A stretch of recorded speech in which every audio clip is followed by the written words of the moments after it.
Hello to all Cinemaster lovers. Hope you enjoy watching. Let's get started. The movie begins with this strange man taking out a bullet and placing it on the bar. The girl becomes tense the moment she sees the bullet. He says to her, "Tell me, when is a door not a door?" She replies, "I don't understand." He repeats, "When is a door not a door?" Another man interjects, saying, "She doesn't understand what I mean. Let me explain again. When is a door not a door?" She answers, "When the door is open." He says, "Exactly, like one of these." She looks behind her and he says, "This is the game I've been searching for. It has distinctive marks, 3 spiraled baskets connected." She says, "We don't know who you are or what you're talking about. Get out of here." He looks at the spice containers and says, "These containers are made from the wood of a sacred tree. This tree's wood was used to hold Keystone. Keystone is a spirit of deception." She responds, "What are you talking about? These containers are filled with spices." Her colleague asks, "So why are you here?" The man replies, "You know why I came here, dumper." At that moment, everyone in the restaurant draws their weapons. The girl grabs the container and runs. The man chases her, shooting her in the leg. She falls to the ground and the container slips from her hands. She looks at him and her eyes begin to change. Dumper grabs her and runs, filled with rage. He transforms and flies, but he is eventually brought down. Hey Carrie screams as the man retrieves the container. She warns him, "You won't be able to control it." The container moves on its own. The spirit inside it says, "Free me from here." The man responds, "Not before you make me a promise." The spirit replies, "You want revenge on him, his companions, and everyone he loves. I'll give you what you want, but first, free me from this cursed container." He agrees, and they leave together. The scene shifts to a group preparing to save the girl and her dog. Indeed, the alpha approaches the girl, and she warns him, "Don't come near the dog. It will bite you." He kneels, and the dog, initially aggressive, calms down when it looks into his eyes. Suddenly, the place begins to collapse. The girl climbs onto his back as he transforms again. He takes the girl and jumps up, returning her to her parents, who are overjoyed to have her back. They treat the dog, and one of them says, "Close the shop. Let's leave." As the shop is closed, a woman stands in front of the door. The man turns to look again, but she has disappeared. He enters, and Arjan appears, pointing a weapon at him, ready to kill. But Scott grabs his hand and embraces him. He asks, "Why didn't you come through the front door?" Arjan replies, "I never use the front door. It's not safe." Scott asks, "Who told you it's not safe?" Arjan responds, "Don't play dumb. You see it too. It's like you're dreaming about it." He continues, "For years her image appeared to me, but it was faint, unclear. 2 weeks ago, something changed. The image became as clear as daylight. I saw her screaming, suffering, and in pain before me. I realized her face was vividly clear. Then I began to hear her voice, and someone whispered in my ear." Scott asks, "What are you talking about?" Arjan replies, "Exactly what I'm telling you. There's a word I hear when I'm about to sleep, or as soon as I wake up. That word is Bardo." Shocked, Arjan explains, "Do you know what this word means?" "It means between life and death." Scott exclaims, "Impossible. Allison died before my eyes." Arjan responds, "This must be a message from her because she's still alive." Scott asks, "After 15 years she's still alive?" Helm says, "What should we do now?" Arjan replies, "There are rituals to perform. I know a little about them. Everything we need can be found at Hills. These rituals must be done during the full moon. If we miss this chance, we won't get another." Helm warns, "These rituals are ancient and very dangerous." Scott declares, "End of discussion. We'll perform the rituals and save Allison." Helm says, "This message is for you. It's your decision whether to act on it." Arjan adds, "It's more than a message." He opens a box and says, "This is the sword that killed Allison." Scott responds, "If none of us can handle this mission, I'll bring my old friends to help us." Meanwhile, a man is with an employee, holding Allison's file. He asks, "Who is this Allison?" She looks at the file and finds her name in a specific place. She enters her office and starts writing strange things. At the same time, someone steals a Jeep. The sheriff is informed about the theft. He says, "Let me be the one to tell his father." Drake enters and comments to the sheriff, "You were right. The fire wasn't caused by gasoline. It was a chemical substance." The sheriff says, "Your son stole the Jeep again." At that moment, the thief stops at a traffic light. He notices something strange and follows it, only to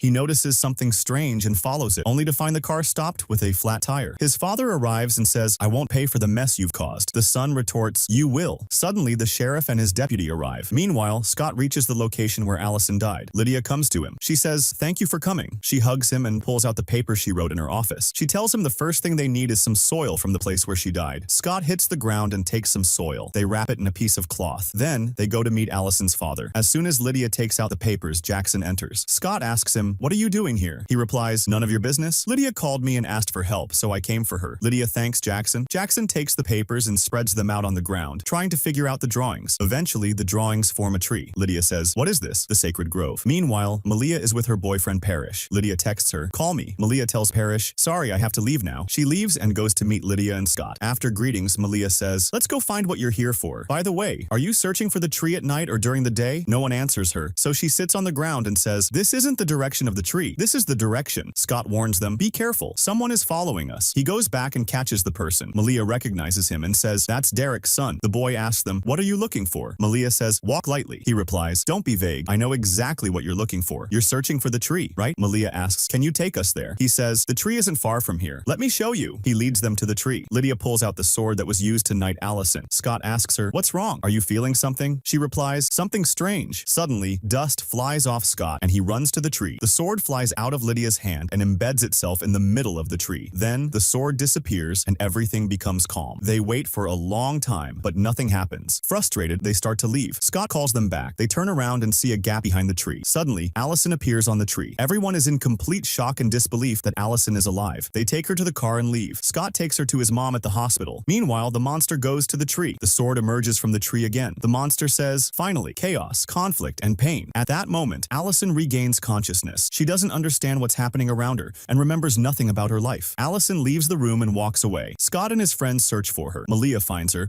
but Allison performs a move to escape and runs away. She encounters two police officers, takes down the first, and knocks out the second. Scott arrives and is overjoyed to see her. He runs to her and holds her, but she tells him, "Don't touch me." They stare at each other, and the scar on his face disappears. She punches him and asks, "Who are you?" He replies, "I'm Scott McCall." She asks, "Scott who? Where's Derek?" She throws scissors at him and runs away. Her father appears in front of her, but she doesn't recognize him. She prepares her gear but hears someone moving. She goes inside and finds the monster. She asks, "Who are you?" He replies, "I'm your ally." She says, "But I don't know you." He says, "Allison, it's time for revenge. I want you to kill the werewolves and Scott who destroyed my family." She says, "Scott? I don't remember that name." He assures her, "You will remember everything and I'll help you." She says, "But I don't trust you." He changes his form to resemble her mother and says, "Surely you trust your mother." She says, "You're lying. My mother is dead." The monster hugs her and says, "I'm here for you. You must eliminate Scott and Derek, who have killed many innocent people and destroyed our family." Meanwhile, Derek is sitting with his son. Suddenly, an arrow is shot at them, but Derek pulls his son down and the arrow hits the cabinet. Allison enters with a knife, but someone else intervenes and says, "Allison." She tries to attack, but they throw her aside. She attacks with an arrow to the neck, and he falls to the ground, seemingly defeated. However, Dumper catches the arrow before it reaches him. She shoots another arrow at him, but this time it grazes her shoulder. She turns and burns him. At that moment, Scott and Malia arrive. Allison escapes from them. Derek tells Scott to leave him and go after Allison. They take Derek to the hospital. Meanwhile, the monster and his allies attack the precinct, taking down officers one by one. The monster vanishes. At the same time, Peter heals Derek with fire. Peter heals Derek with fire. Scott moves to rescue Allison. She tries to attack Allison, but she skillfully counters and defeats him. She prepares to shoot him with an arrow, but Scott arrives just in time and tells her, "Enough, Allison." She shoots an arrow at him, but he deflects it with his hand. Scott takes Allison and runs away. She chases them, but hides behind a car. Scott says, "We need to run. To heal your wound, you need to transform." He transforms, and his wound heals. Allison continues to chase them, but Scott and Allison return to Derek. Meanwhile, the monster and his allies attack the monastery. The remaining members confront Dumper and Hikaru on the road. Dumper gets angry, and his body begins to transform. Hikaru draws her sword, and the fight begins, with no one gaining the upper hand. The Black Ones are in the forest, and no one can confront them, but the officer is finishing them off, and they're also finishing off Derek. They disappear. Derek's son and Malia try to escape, but his son also gets caught. At that moment, Malia pulls the curtain, and as soon as they see the light, they vanish. Scott takes a hit on the field, but Scott is injured in his chest. Badie puts her hand on his face, but the beast appears to her. He tells her his state, but history is full of criminals like him. At that moment, everyone who was killed finds themselves tied up in a strange place, still alive and not dead. Scott tells her, "You died in my arms, and if you want me to prove my words, I'm ready to prove it." She tells him, "You're a liar." He tells her, "Give me a chance and I'll prove it. And if you don't believe me, let me die." She tells him, "If I give you the chance," he tells her, "then you have to save me." And indeed, she helps him, and she brings that flare to cauterize his wound. She burns the wound, and from the intensity of the pain, he screams. His beast friends hear his cries. Lita tells them something is wrong. The beast creates a barrier between our world and hers. Parrish is the only one who can break that barrier, and indeed Parrish transforms. He tries to break the barrier. At the same time, Allison and Scott are busy fighting the men. The beasts surround Allison, and it's a mistake that they kill her, but Lita uses her powers, screams, and finishes off the beast entirely. At that moment, the Marks remember everything. They recall their love for each other. They remember her father and mother, but the beast tells them the game isn't over yet. He has his hands on Derek's son. Scott tells him, "Let them go and take me instead." He tells him, "All the souls here belong to me." He tells him, "All you need is me. Take me and leave them. Let the Marks kill me, and I'll die in her arms just like she died in mine. That way, you win the game." He tells him, "I've already won." He tells him, "You've lost because you won't win unless I'm out of the game, but I'm still in the game and still the same as before, like the Alpha." He tells him, "Let Allison shoot you with an arrow in your heart to save her soul and the rest of her friends." And indeed, Allison shoots an arrow at him, then another, and another. Scott falls to the ground. Allison runs to him, and indeed the beast leaves him. The beast tells Scott, "What does it feel like to die as a wolf?" He tells him, "Who said I'm going to die?" Scott uses his supernatural powers and burns the arrows in his heart. The beast is shocked. Scott showcases his skills and gives the fiery wolf power to Hikari. Allison raises the bow and strikes the beast with an arrow in his head. The beast screams, and Parrish arrives at the place at the right time. The beast reveals his his true face, and everyone stands in shock. Scott and his men transform, and they all gather around him. At that moment, it's Parrish's time, who, with the fiery power, can finish him off. Everyone holds on to the beast, but no one can stop him. Derek throws Scott and his son. He tells Parrish, "Finish us both." And indeed, Parrish uses the fiery power. He finishes off the beast on his own. Derek sacrifices himself to save his friend and finishes off the beast. Everyone is deeply saddened by Derek's death. Scott and his beloved return through the door, and Liam takes his father's place. And here the movie ends. Don't forget to subscribe to the channel, activate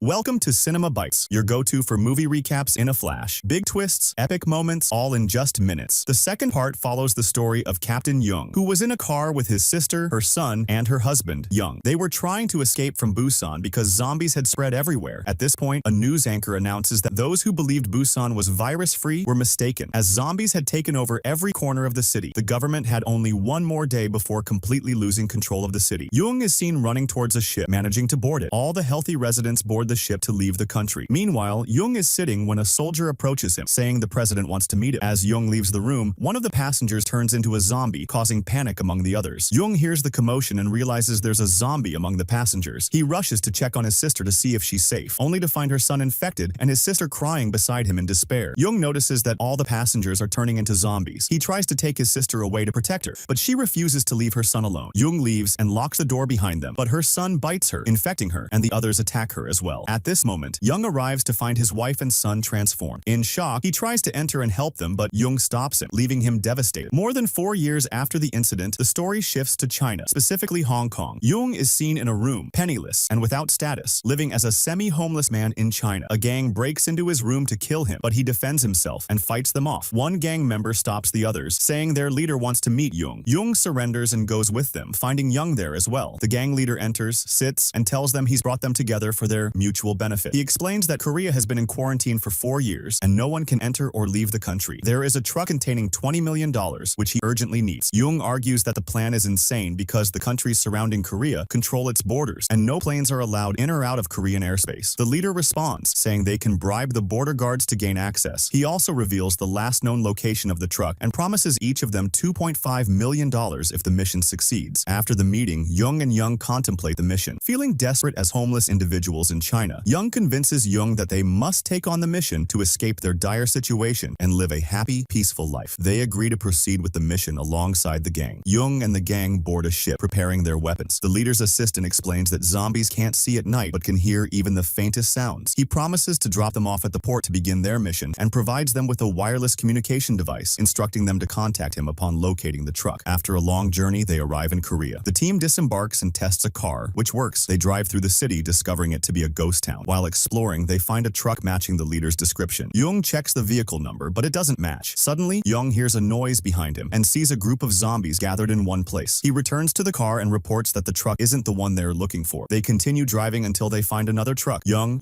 and another team member check the vehicle's number, which matches perfectly. Upon opening the truck, they find the cash as described by the leader. While inspecting the truck, a driver who had turned into a zombie suddenly awakens and attacks Young. Young shoots the zombie, killing it, but the gunshot attracts more zombies. Young fights them off, but is overwhelmed by their increasing numbers. The team quickly boards the truck and drives away with the money. However, a zombie sets off a firework, illuminating the city and revealing their location to all the zombies. The team tries to run over the zombies with their car, but the high speed causes the vehicle to overturn. The truck behind them crashes into their car, flinging Young out of a window. Zombies spot him and attack, forcing him to fight them off. Meanwhile, Young finds a way to hide in a truck and locks himself inside. As Young fights the zombies, a woman named Wind and her younger sister Yoon arrive in a car. Wind tells Young to get in if he wants to survive. He joins them as Wind drives at high speed, running over zombies in her path. Young is puzzled by the situation and the sister's presence. Wind drives into a tunnel, where Yoon warns her of a large group of zombies ahead. Yoon devises a plan to distract the zombies using her toy, which emits light. Wind drives into a tunnel, where Yoon warns her of a large group of zombies ahead. Yoon devises a plan to distract the zombies using her toy, which emits lights and music. She can control it using the remote. When the zombies see it, they start chasing the game game until they exit the tunnel. But a few zombies remain. Wind turns on the car, drives fast, and runs them over. Meanwhile, we return to Young, who is inside the truck surrounded by zombies from all sides. He can't escape and remains scared. Suddenly, a car with lights and music appears. The zombies hear it and chase after it. Then, other cars appear, belonging to a group called 631, a team of soldiers turned criminals due to the situation. We learn that they took the truck carrying money. Here, we return to Jung, who is unconscious. When he wakes up, he sees someone pulling him. Jung gets scared, thinking he will be killed, but he recognizes the person, whose name is Kim. Kim asks Jung, "You seem new to this area. What brought you here?" Before he answers, Ween's mother, whose real name is Min, appears. She asks Jung, "What are you doing in this virus-infected country?" They keep pressing him with questions, so he decides to tell them his story. When they hear his story, they are shocked and surprised by his self-sacrifice. Now, we go back to the criminals, the 631 group. They took the truck to their fortified base. They are a gang of survivors unaffected by the zombies. When they took the truck, they thought it contained food and drink. Suddenly, they hear a sound inside the truck. When they open it, Young comes out. They take Young to the wrestling arena. While searching the truck, they find a bag filled with money. Young is taken to a strange place where he sees severely mutilated corpses. He becomes terrified and horrified. The events shift to Young, who asks the family about the 631 group. They respond, saying that the group was initially formed to rescue civilians but lost hope and turned into savage people who kidnap others. They force their captives into wrestling matches with zombies for entertainment. An old man tries to contact someone to send a rescue plane, but it is futile. Wind tells Young that all communications in Korea are cut off. There is only one device left, located in the truck with the money. Young realizes that the only way to escape Korea is through the wireless device in the truck. Meanwhile, someone informs the leader of the 631 group, named Sue, that the truck they found is full of dollars. Sue becomes ecstatic. We see Young being stripped of his clothes, and the number 61 is written on his body. He is placed in a container where he notices others with numbers written on them. A whistle blows, the container door opens, and Young finds himself in a chaotic arena. He doesn't know where he is. The scene shifts to Sue talking on the phone, saying he doesn't care who he's speaking to as long as he gets the money. We learn that this phone was taken from Young and his team, who had no phones. Young is placed in the wrestling arena, where zombies are released to attack and bite them. He tries to escape, but is forced back into the container when the countdown reaches 0. Meanwhile, Young and Win's family head to the truck with the money and wireless device, knowing they can't leave Korea without them. When they open the truck, they find the money intact, but the wireless device broken. They had lost the second device in the same truck. At this moment, Sue's assistant arrives at the truck. Young grabs him and demands to know where the second wireless device is. The assistant reveals that it is in Sue's office. Young leaves quickly to retrieve it. Back at the arena, Young is in the second round of zombie fighting, trying to avoid being bitten. Meanwhile, Sue arrives at the truck, and Wind threatens to kill his assistant if he doesn't hand over the second device. Sue fires at her and tries to escape, but Wind blocks him with the car, knocking him down. She manages to take the device from him and hits him in the face. Now, we return to Young in the wrestling arena, killing zombies to save Young and the others. He throws smoke bombs to escape unnoticed by the zombies and frees everyone exploited by the 631 group. Young releases the zombies to attack the 631 group, killing them one by one. Someone shoots at Young, but Young shields him, taking the bullet and dying. Young is devastated and enraged, killing more of the group. One gang member tries to kill Young, but Wind intervenes with the truck, killing him. She takes Young, and they escape. While driving, they encounter zombies and run them over. Due to the overwhelming number of zombies, the truck stops. Wind arrives in another car, distracting the zombies with lights and leading them away. Wind returns to kill the remaining zombies, while the father uses flares to keep them at bay. Their plan works. On the way, Young contacts the ship, saying they'll reach the port in 15 minutes. They are surprised. Component placement. Young contacts the ship, saying they'll reach the port in 15 minutes. They are surprised to find the 631 group pursuing them. Young recalls the place he first landed, fires a shot, and breaks the glass. The zombies attack the gang, killing them all. Young and the family continue their journey. A car crashes into Wind and her sister's vehicle. Sue emerges, threatening to kill the girl. Young distracts Sue with a small car, allowing Wind to escape. Sue shoots the mother in the leg and kills the father before fleeing. Young tries to kill Sue, but he escapes with the gang's truck to the ship. Sue is shocked when his assistant shoots him multiple times. Before dying, Sue reverses the truck out of the ship. The zombies hear the gunshots, attack the gang, and kill them all. The zombies try to attack Young and the mother, but the mother tells Young, "Take my daughters to a safe and distant place." Indeed, Young takes her daughters and escapes, while the mother starts killing anyone who follows them. Later, she gets into a truck, and a sound is heard, which attracts the zombies, causing them to attack her. At that moment, a helicopter arrives. The helicopter is from the United States of America. However, Young refuses to leave the mother alone. He goes back to save the mother from the zombies, attacking and killing them. Then, he throws a smoke grenade at, rescues the mother, and brings her back to her daughters. She reunites with them and hugs them. After that, they board the helicopter, which takes them to another, safer country. This marks the end of the movie. If you enjoyed the video, don't forget to subscribe to the channel and hit the notification bell to get more new videos.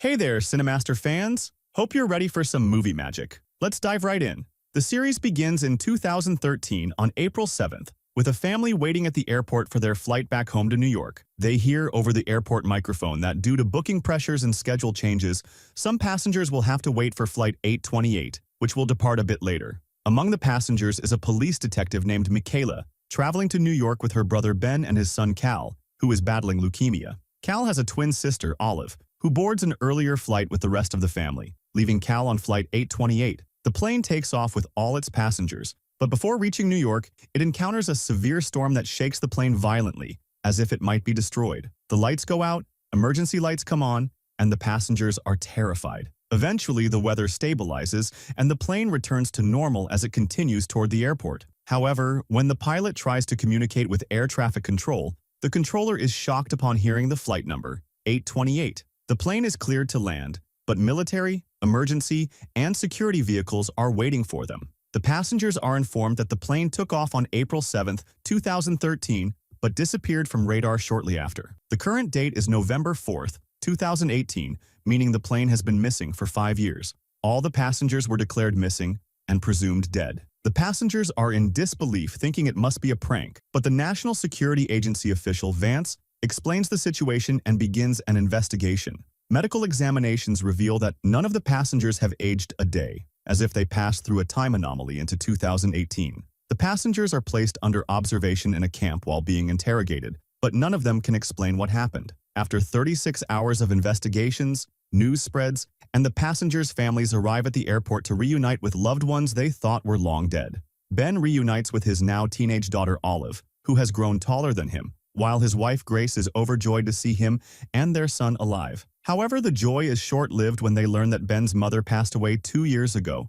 The family returns to a home that has changed over the years, hoping to rest after their ordeal. Meanwhile, the plane is examined for anomalies, but nothing unusual is found. Michaela, worried about her fiancé Jared, goes to the police station where she used to work. She learns from her colleagues, who warmly welcome her back, that Jared has been promoted and is working on a kidnapping case. Michaela also discovers that Jared married her close friend a year ago, leaving her heartbroken. As for her, Jared was still her fiancé from just days earlier. Ben takes his son Cal to the doctor, where they learn that a treatment for leukemia has been developed during the years they were missing, giving Cal hope for a longer life. The family is overjoyed by the news. Meanwhile, Michaela experiences a strange voice in her head while riding a bus, urging the driver to slow down. She yells at the driver to stop, just in time to save a child chasing a ball across the street. Another passenger from Flight 828, a medical researcher, returns to her job and discovers that her pre-disappearance research has been implemented, contributing to cancer treatment.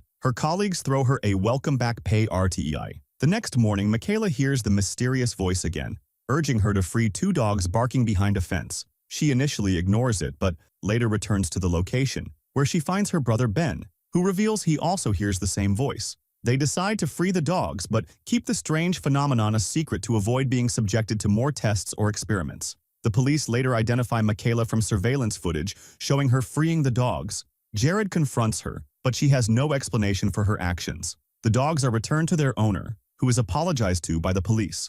Ben tries to rebuild his relationship with Olive by attending her soccer game, but he approaches cautiously, knowing she had undergone therapy to cope with his disappearance. Michaela and Jared visit the dog's owner to apologize, but when Michaela approaches the dogs, she hears the voice again, urging her to free them. She breaks open a door and discovers 2 kidnapped girls who had been missing for days, and she discovers that the voice was telling her to free the girls, not the dogs. Jared is shocked by what he sees and arrests the kidnapper who tried to attack him, but he eventually captures him. The police forces arrive, and everyone learns what Michaela did. She returns to her job because she was able to solve the case shortly after coming back. At the same time, some people who were on the plane experience severe headaches, and something inside them compels them to head to the airport immediately. When they arrive, they are shocked to find they all arrived at the same time and realize they all felt the same sensation and acted in the same way simultaneously. At that moment, the plane explodes in front of them without any reason or explanation. When the National Security Agency learns what happened and that the explosion occurred in the presence of 20 passengers, they interrogate them all over again. Their answers were identical. They felt they needed to go to the airport without any reason. They were released after 10 hours of questioning, but were placed under surveillance to ensure they were not hiding anything. The next day, one of them hears a certain sound in his head that no one else hears, but he ignores it and goes about his day as usual. He and Grace take their son, Cal, to a chemotherapy session, where they meet Sanvi and learn she was on the flight. They are surprised to find out that Cal is being treated thanks to her cancer research. After the session ends, Ben is walking down the street when he hears the same sound in his head again. He decides to follow the source of the sound and ends up meeting Rad, a street musician who was also on the same flight. Rad tells him he left his son, Audio, when he was 13 years old to travel with his neighbor. Because of what happened on the flight, he was separated from his son for a long time. When he returned to look for him, he found out his son was in prison, and no one was willing to help him see him. Ben asks Jared to help Rad see his son through his connections. When Rad meets his son, Audio tells him he is innocent and was falsely accused of stealing from the jewelry store where he worked. Because Ben believes Audio, he decides to help him and asks his sister to reopen the case and review it herself. However, Michaela finds that all the evidence is indeed against Audio. Additionally, he used a fake ID to get the job in the first place, which confirmed the crime against him. The fake ID was used to secure the job at the jewelry store, which he was accused of stealing from. The next day, Rad visits his son in prison and tells him that all the evidence is against him. But Audio insists he didn't steal anything from the store and only used the fake ID to get a better job than the one he had. He remains adamant about his innocence. That night, Grace brings many new toys for Cal to play with because all his old things were thrown away due to his long absence. Cal has plenty of toys in front of him, but remains upset because he misses his old belongings, like his rock collection and small toys. They discover from Olive, Cal's twin sister, that she kept most of his things in a storage unit far from the house. She couldn't throw them away or donate them because they belonged to her brother. Among the items was something that belonged to Danny, Grace's friend, and her partner during Ben's absence. The storage unit was under Danny's name. Ben learns that his wife was in a relationship with someone else while he was gone. Before they start moving the items out of the storage unit, Ben hears the same sound again. It's a strange ringing, but he feels it's a real ringtone from someone's phone nearby. When he follows the sound, he finds someone standing in front of him with many pieces of jewelry from the store Audio was accused of stealing from. The person standing there is the son of the store owner and the real thief. At that moment, Ben is able to apprehend the thief and informs the police and his sister Michaela, so they can arrest him. Later, Audio is released because he is indeed innocent, as he claimed. Rad is very happy. Michaela is at home and opens her Facebook profile, where she sees her friend's profile. Her friend had always posted about how much she missed Michaela and never forgot her. This reminds Michaela of their friendship, and she starts crying. She decides to visit her friend and talk to her, telling her she forgives her for everything that happened. Meanwhile, Ben learns more about Danny, Grace's friend, and talks to his wife. He tells her he doesn't blame her for being in a relationship after he disappeared. He understands she did it to cope with the hardships and struggles she faced during his absence. Grace is very grateful for his understanding and that he isn't upset with her. Afterward, we are introduced to Kelly, one of the passengers from Flight 828. She becomes the spokesperson for the passengers and appears on many TV shows to speak on their behalf. She frequently blames the government for hiding important information from them and not being interested in uncovering the truth about what happened to them. While Kelly is watching the news, someone comes up behind her and kills her. The police arrive to investigate her murder and the news of her death spreads. Ben fears the murder might be connected to the passengers of the flight, so he warns his wife, Grace, to be careful and to watch over Cal as well. He believes Kelly's murder might be related to her being a passenger on Flight 828. Sanvi tells Ben that there is a strange protein in Cal's blood test results, which appeared after his return from the flight. They decide to keep this information a secret between them so no one else learns about it or its cause. Later, Ben and Michaela go to Kelly's crime scene, but they find Vance there, who prevents them from entering the house. The case is now under the jurisdiction of the U.S. National Security Agency. Michaela tries to talk to Kelly's husband the next day at his house while he is preparing for her funeral. He tells them he is certain his wife's murder is related to the interviews she was conducting and her criticism of the government.